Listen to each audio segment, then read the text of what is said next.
तो आप सरकार से पूछने के बजाय हमसे पूछ रहे हैं कि आप योजना क्यों बनवा रहे हैं। और मान लीजिए कि अगर हमारी गलती भी है तो उसको सुधारने का प्रयास भी मैं ही कर रहा हूँ, आप तो नहीं कर रहे हैं, दूसरा कोई यहाँ नहीं कर रहा है। मैं ही आकर गांव गांव जा रहा हूँ, मैं ही लोगों को जगाने समझाने उनको बेहतर बनाने का प्रयास कर रहा हूँ।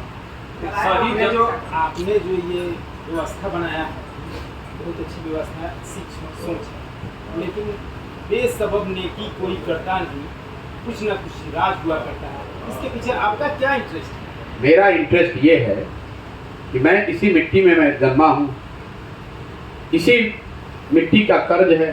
तो मैं चाहता हूँ कि अगर भगवान ने मुझे बुद्धि शक्ति दी है, हम लोग पूरे देश में जाते हैं, जहाँ पर जाते हैं आदमी बिहारी कह के हंसता है, मजाक उड़ाता है, जलील करता है। तो मैं ऐसा समझता हूँ कि अगर मेरे पास शक्ति बुद्धि कुछ है तो मुझे बिहार को सुधारने के लिए प्रयास करना चाहिए। इंटरेस्ट यही है कि अपने जीवन काल में बिहार को सुधारने का प्रयास करें। अगर आप उसमें और मटेरियल इंटरेस्ट देखना चाहते हैं तो इंटरेस्ट ये है कि जो आदमी भी बिहार को सुधारेगा वो तो इतिहास के पन्नों में उसका नाम दर्ज होगा, वो मेरा इंटरेस्ट है। 500 रुपया लेकर मुखिया जी को वोट दीजिएगा और फिर ये अपेक्षा रखिएगा कि मुखिया जी आकर ईमानदारी से काम करें, तो संभव नहीं है। तो सबसे पहले सही लोगों का चुनाव, समाज के स्तर पर ये जागृति आना कि हमें सही लोगों को चुनना है। दूसरा जो प्रयास है जन भागीदारी। बिहार में लोगों को ये पता ही नहीं है कि उनके अधिकार क्या हैं, कौन सी योजना है, मुखिया जी को कितना पैसा आया, प्रमुख क्या कर सकता है, वार्ड सदस्य की क्या भागीदारी है। तो और अगर उनको पता है भी तो उनकी कोई भूमिका नहीं है। जैसे मैंने आपको ग्राम सभा का उदाहरण दिया, गांव में किसको घर मिलना है, इसकी व्यवस्था बिहार में भी 2001 में थी कि ग्राम सभा हो और सब लोग मिलकर तय करें कि किसको इंदिरा आवास मिलना चाहिए, किसको प्रधानमंत्री आवास का लाभ मिलना चाहिए।